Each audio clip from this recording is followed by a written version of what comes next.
Mesdames et messieurs, bonjour et bienvenue dans cette nouvelle vidéo. Aujourd'hui, mesdames et messieurs, j'ai terminé d'être assis à l'ordinateur parce que j'ai acheté un bureau assis debout.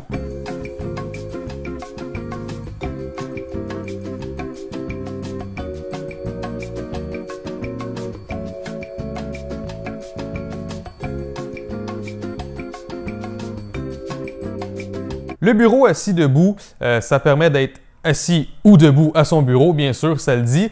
Il y a pas mal de monde qui disent que c'est pas bon pour la santé de toujours être assis à l'ordinateur. Ce débat-là, moi, je m'embarque pas, je m'en fous un peu. La raison pour laquelle je veux un bureau assis debout, c'est que quand ça fait longtemps que je suis assis à l'ordinateur, je ne suis plus confortable, j'ai juste envie d'être debout. Donc avec ça, je vais avoir le choix. Ça fait super longtemps que je veux un bureau comme ça, sauf que ces trucs-là, ça coûte souvent très cher. En fait, je vous invite, venez à l'écran. Donc par exemple, si on regarde Updesk, vous voyez ici, ça coûte 895 $ et ça, c'est en dollars américains. Puis moi, j'habite au Canada, donc le dollar américain est plus cher. Ensuite, si on regarde, on a chez Ikea le Becan.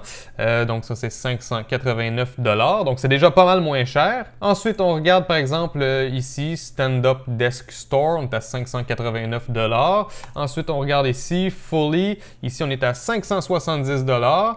Puis là, le moins cher que j'avais trouvé, c'était ça. Encore une fois, chez Ikea, le Skarsta, qui est un bureau debout assis, mais qui fonctionne avec une petite manivelle, donc il faut qu'on fasse monter et descendre nous-mêmes le bureau. Et moi, j'étais parti pour vous faire une vidéo où est-ce qu'on allait installer un moteur à cet endroit-là pour faire monter et descendre le bureau, sauf que j'ai trouvé ça à la place, donc moins cher que le bureau qui fonctionne avec une manivelle, et pourtant c'est électrique avec deux moteurs, capacité jusqu'à 200 livres, donc ça c'est 90 kg. Donc je me suis dit que ce serait probablement beaucoup plus avantageux ça, sauf que comme vous pouvez le remarquer, il n'y a pas de dessus de table, donc voilà, il n'y a pas de dessus de table, sauf que l'idée c'est de mettre ce dessus de table là sur le bureau. Donc là, le souci en fait, c'est savoir comment attacher cette vitre sur le bureau, le support du bureau. Parce que ce support-là, les trous qui sont là, en fait, c'est fait pour être connecté sur un dessus de table en bois. Donc, on va juste visser dans du bois. Sauf qu'apparemment, visser dans de la vitre, ça peut occasionner des éclats. Donc, je crois que ce qui va se passer, c'est qu'on va dévisser ces grosses pattes-là,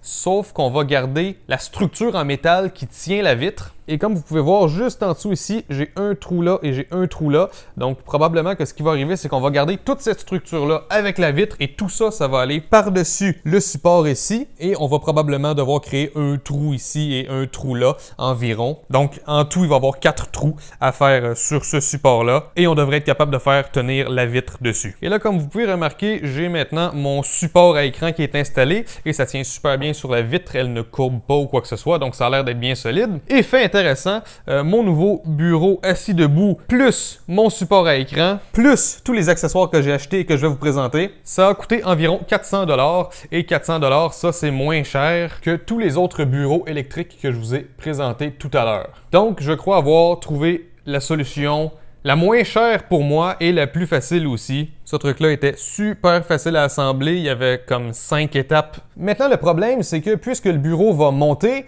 il faut que les câbles ils se rendent quand même à l'ordinateur.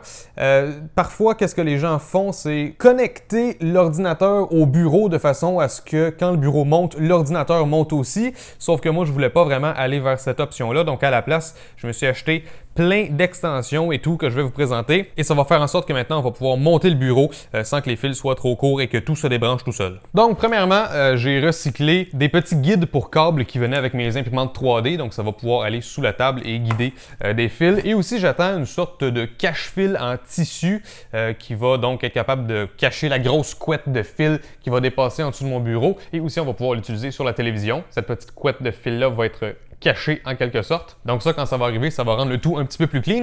Donc déjà, qu'est-ce que j'ai acheté? J'ai acheté plein d'attaches plastiques parce que c'était pas cher, puis elles sont super solides. J'ai acheté bien sûr des extensions HDMI pour que ça puisse partir de mon ordinateur, aller jusqu'à mes écrans sans que ce soit trop court. J'ai aussi acheté un câble RCA parce que mes haut-parleurs, ils sont branchés en RCA. Et en ce moment, j'ai un fil RCA branché dans une extension RCA, puis ce fil-là était $1, donc je me suis dit pourquoi ne pas avoir un fil qui est de la bonne grandeur au lieu de passer par des adaptateurs et des extensions toujours. Mais là, parlant d'adaptateurs et d'extensions, ici j'ai 3 extensions USB 2.0, puis ici j'ai une extension USB 3.0. Donc ça c'est pour brancher clavier, souris et tout, et ça c'est pour mon disque dur externe qui est en USB 3. Ensuite une rallonge pour prise murale, ça c'est 10 pieds, donc 3 mètres, ça devrait être suffisant. Et enfin, j'ai ma grosse power bar, donc regardez ça, hop!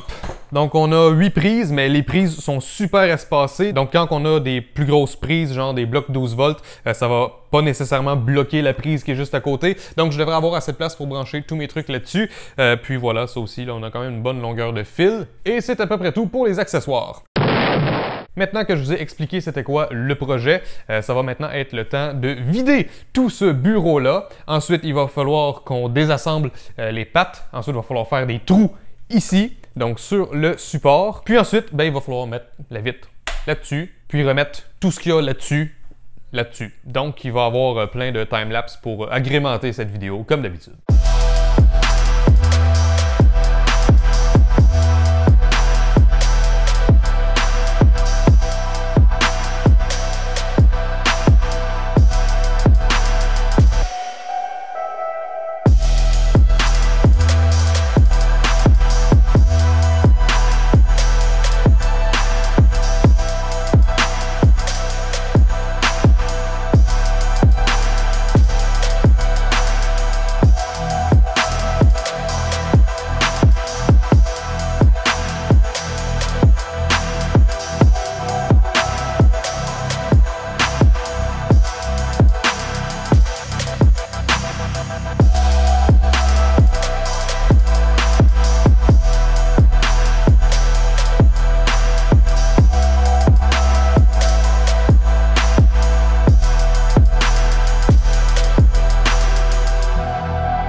Voici le résultat après le jour 1. Bien sûr, c'est pas terminé. On voit plein de fils ici.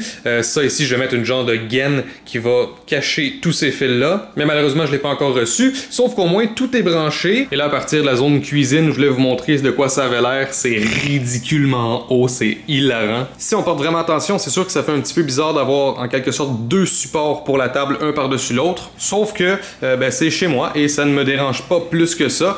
Ça m'a donné plein d'espace pour pouvoir cacher mes fils. Et le support blanc du bureau assis debout, lui, il est vraiment au milieu, tandis que mon support gris, il va chercher un petit peu plus de profondeur. Donc je pense que ça donne un petit peu un meilleur support pour ma table, à savoir que des trucs qui sont quand même lourds dessus. Mais si je regarde comme ça, elle est pas vraiment courbée ou quoi que ce soit, elle semble assez droite. Donc oui, il y a beaucoup de poids dessus, mais ça semble pas être trop lourd pour la table. Donc au cours de la semaine, il va y avoir un petit peu de développement et je vous tiendrai à jour au fur et à mesure. Quelques jours se sont écoulés depuis la dernière séquence. Malheureusement, j'ai pas encore reçu mon genre de cache-fil. Donc, sans savoir si ça va arriver demain ou dans 2 semaines, je pense que je vais conclure la vidéo tranquillement. Alors, ça fait déjà plus d'une semaine que j'utilise mon nouveau bureau et j'ai remarqué que je suis à peu près la moitié du temps debout et la moitié du temps assis. Et honnêtement, je trouve que ça fait du bien. Donc, l'avant-midi, je suis porté à être surtout debout. Puis ensuite, l'après-midi ou en soirée, je suis un petit peu plus assis. Ça dépend comment je me sens. Mais maintenant, dans les moments où je ressens le besoin d'être debout, ben je peux être debout sans perdre de productivité parce que je peux continuer de travailler. Et qu'est-ce qui est intéressant aussi, c'est que quand je suis assis, si jamais je fais une tâche et qu'il y a un genre de délai de 5-6 secondes, mon réflexe habituellement, c'est toujours ouvrir les réseaux sociaux, puis ça peut faire perdre du temps, tandis que lorsque je suis debout, quand il y a un délai à l'ordinateur, donc encore une fois, un truc de 4, 5, 6 secondes, mon réflexe, c'est pas d'aller sur les réseaux sociaux, mon réflexe, c'est de marcher jusqu'à la fenêtre, et ensuite revenir à l'ordinateur et comme ça, je perds pas de temps. Donc bien sûr, je suis en train de vous raconter mon expérience personnelle. Ça va être différent pour tout le monde, mais jusqu'à présent, j'ai trouvé que c'était très bénéfique pour moi, ce bureau-là. Point de vue modification, j'ai imprimé 2 petits trucs en 3D ici, des genres de supports à câbles. Donc comme ici, j'ai une petite grille avec des câbles qui passent là. Je me suis imprimé 2 petites boîtes ici et c'est vide sur les côtés, donc on peut faire passer les fils comme ça, voilà. Et l'idée en fait, c'est que quand je vais avoir mon cache-fil, qui va donc prendre tous ces fils-là et que ça va faire faire juste comme un gros fil. Eh bien, je vais mettre mon bureau à la hauteur maximale. Je vais regarder qu'est-ce qui reste par terre. Puis les câbles qui continuent d'être trop longs, même quand le bureau y est au maximum, je vais essayer de les rapetisser un petit peu en les pliant puis en mettant une certaine partie ici. Et donc ensuite, quand je vais avoir le cache-fil, je vais avoir la longueur idéale. Sinon, à l'arrière du bureau, il y a des câbles que j'ai entourés avec du loom. Je ne sais pas exactement c'est quoi le terme francophone pour du loom. Des genres de petits organisateurs de câbles torsadés comme ça. Ça descend comme ça ici, ça s'en va dans un truc que j'ai imprimé en 3D, c'est collé sur la patte de mon bureau. Puis j'ai une petite attache plastique qui garde le câble en place. Puis ensuite on descend, puis on a la même chose juste ici. Ça aide à organiser un petit peu les câbles et puis voilà, ça donne un look un petit peu plus clean qu'avant. Au lieu d'avoir deux fils, on dirait qu'il y en a juste un. Malheureusement, mon loom il est de couleur noire, comme vous pouvez le voir. Donc peut-être que je vais en commander du blanc, ça coûte presque rien ces trucs-là. Donc pour le reste, j'ai pas vraiment fait l'organisation finale parce que j'attends d'avoir mon cache-fil pour savoir quelle longueur de fil j'ai à cacher et quelle longueur de fil j'ai à organiser. Donc pour l'instant, ça a juste l'air de ça. Mais encore une fois, l'avantage que j'ai d'avoir un support à bureau par-dessus le support à bureau, ça fait que tous mes fils qui sont ici, quand je me lève, je les vois pas vraiment. Tout ce que je vois, c'est vraiment ça ici. Et ça, on va avoir le cache-fil. Le contrôleur, au début, je l'avais juste installé ici. Bon, là, je l'ai apporté un petit peu plus près du bord de la table et je l'ai collé avec du papier double face. Donc, on va appuyer et on va rappuyer. Et là, le bureau va se lever. Et ça se fait quand même assez vite. Je dirais que ça prend peut-être 10-15 secondes maximum pour arriver à la hauteur voulue. Comme vous pouvez voir, là, c'est beaucoup plus haut. Bon, malheureusement, à l'appart, j'ai pas de trépied, donc je vous ai improvisé un petit support temporaire. Comme vous pouvez voir, c'est la hauteur parfaite pour que je puisse écrire et utiliser ma souris. Je me souviens pas si je l'avais mentionné, mais avec mon bureau, il venait un petit tapis comme ça, gratuitement. Et ça, c'est confortable pour les pieds.